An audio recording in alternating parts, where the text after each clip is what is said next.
Hi, welcome back to My Story Time with Nana. I have a whole new story for you for these United States of America. I'm coming to you live from a public library, the Suffolk Public Library in Suffolk, Virginia, downtown Suffolk.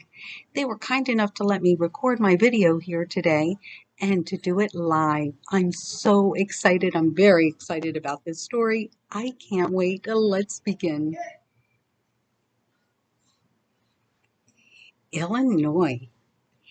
Illinois, the Prairie State, or the Land of Lincoln, as in Abraham Lincoln, became the 21st state to join these United States in 1818. Now, Abraham Lincoln wasn't born in Illinois, but that is where he started his political career. Illinois is truly the Prairie State, and for good reason. It is the leading producer of corn and soybeans. The state has very good soil and the perfect climate for farming. Most people don't know that foods like apples, and peaches, and grapes, and melons are also grown in Illinois. Speaking of melons, there is a town in Illinois known as the pumpkin capital of the world. Now, pumpkin's not a melon, but did you know that they are considered a fruit just like a melon? It is because it's a seed-bearing product from a flowering plant. Morton, Illinois supplies over 80% of the world's canned pumpkin. And this is Allie's story about her hometown in Morton, Illinois. Today was the day that Allie waited for every year. Allie lives in Morton, Illinois, the pumpkin capital of the world. Allie loved pumpkin, everything pumpkin. I mean, she did live in the pumpkin capital of the world. Allie, are you excited about today? Mommy asked once they pulled out of the driveway. Oh my goodness, am I excited? How about you, Daddy? Are you excited? You bet I am, he told her, and I'm feeling pretty confident about the pumpkin chunking contest. Mr. Adams and I built a fantastic device. We tested it out yesterday, and boy, did that pumpkin fly. Oh, Daddy, you say that every year. Well, this is the year, he said with a smile. You watch. You realize there is more to the pumpkin festival than the pumpkin chunkin event? Mommy asked Daddy. Sure. There's the pumpkin weigh-in. Can't wait to see who wins that this year. There are the parades and the pie eating contest and the pumpkin decorating contest and the pumpkin pancake breakfast, Mommy and Allie cried out together. And the pumpkin pancake breakfast, Daddy agreed. Soon, Daddy was pulling into the fairgrounds and the place was crawling with people. There was already a line to get into the pumpkin pancake breakfast tent. That's how good the pumpkin pancakes were. The line moved pretty fast, though, and soon Mommy and Daddy and Allie were sitting with Mr. Adams and his son Noah. Noah, did you and your daddy decorate a pumpkin? Allie asked. We did. Wait till you see it, he answered. Did you decorate one too? Oh, yes, and it's pretty good. Where are you going after breakfast? Noah asked her. Well, I think we're going over to the parade first, and then the big wheel races, and then the pumpkin boat race, Allie told him. Hey, Daddy, can we tag along with Allie's family? I don't see why not, Mr. Adams answered. I mean, we are going to end up together later for the pumpkin chunking contest. He winked at Noah. The two families finished their breakfast and headed over to the parade route and watched the floats. Noah and Allie picked up candy thrown from the various floats. They never made it to the big wheel races because Daddy and Mr. Adams signed up for the pumpkin pie eating contest.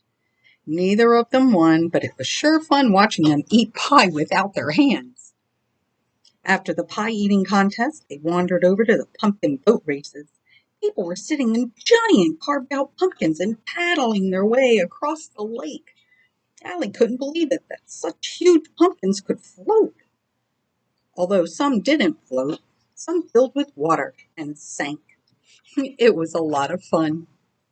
Of course, what is a festival without rides?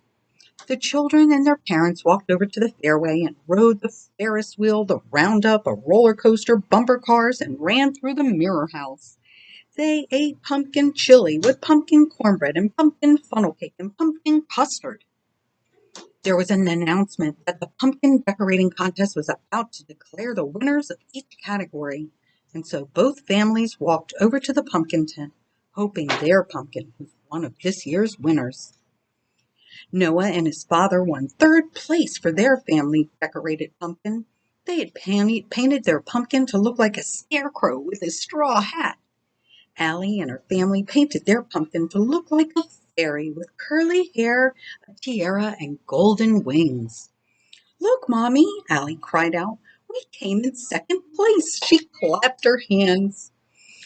"Wow, that is pretty amazing," Mommy said, giving her a big hug. "You know, there are some great pumpkins this year. Look at the winner." The family that had decorated the first place winner had painted the top half of their pumpkin red, and the bottom half looked like sweet caramel, dipped in jimmies. There was a popsicle stick sticking out of the top of the pumpkin. It looked just like a candy apple. "Holy cow!" Allie exclaimed. "No wonder they won first prize. That looks so real."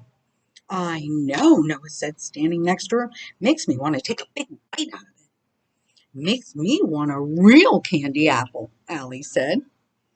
"Well, maybe we can see if there's some real candy apples at the fairgrounds," Daddy said. "But first, it's time for the pumpkin chunking contest." Allie and Noah just looked at each other and shook their heads. Every year it was the same.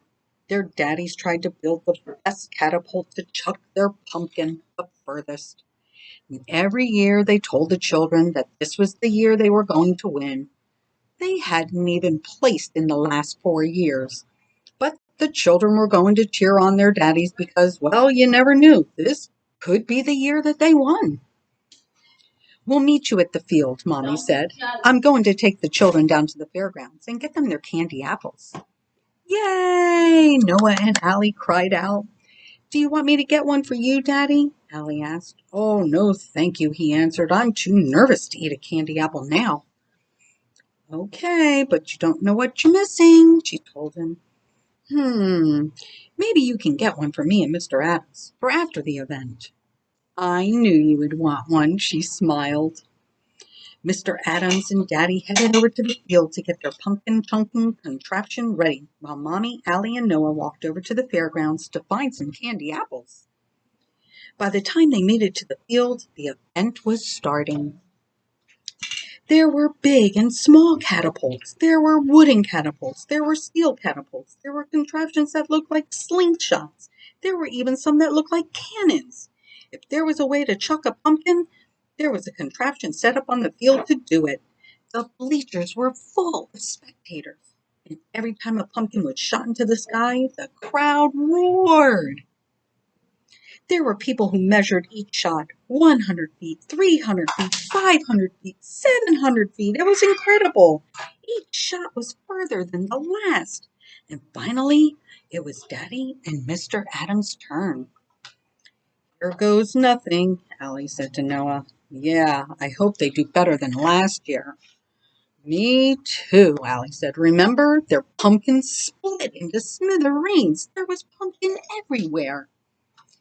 Daddy and Mr. Adams decided that this year to use the cannon type of projectile.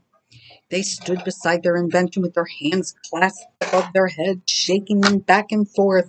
They were very proud. Mr. Adams loaded the pumpkin cannon with their specially picked pumpkin and stood back.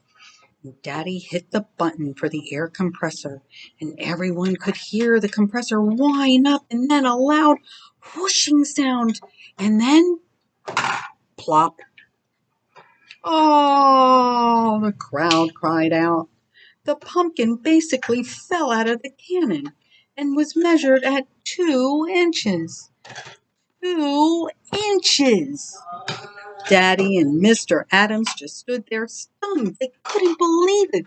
2 inches! The pumpkin, just 2 inches! On the car ride home, Allie felt bad for her daddy. He wasn't talking. He was just driving. seemed very distracted. Daddy, I'm so sorry about the pumpkin chunking contest, Sally said over the front seat. I know it was really important to you. I know, it's okay. I mean, I would have rather have won. I would have loved if my pumpkin went further than 2 inches, Daddy said over his shoulder, but Mr. Adams and I learned something from the mishap. You did? I mean, aren't you sad? No, I'm not sad. I'm just disappointed. But it's not the end of the world, Daddy answered. Failures are like great learning lessons. Sometimes I'll be mad when I make a mistake, but after a few minutes I start thinking, what could I have done differently to solve the problem? And then I try to come up with a solution. Is that what you're doing right now? Allie asked, thinking of a better way to chuck a pumpkin? Yep, Mr. Adams and I came up with an idea already for next year. Oh my goodness, Daddy. Sometimes I think you love Morton's Pumpkin Festival more than I do. The end. Wow. Can you imagine seeing a pumpkin fly through the air? That must be so exciting. Well, I will see you next week, hopefully from my chair with my flag, and I hope to see you there. Thank you so much for listening. Don't forget to share my stories, and thank you so much to the Suffolk Public Library. You're the best. Mwah. See you next week.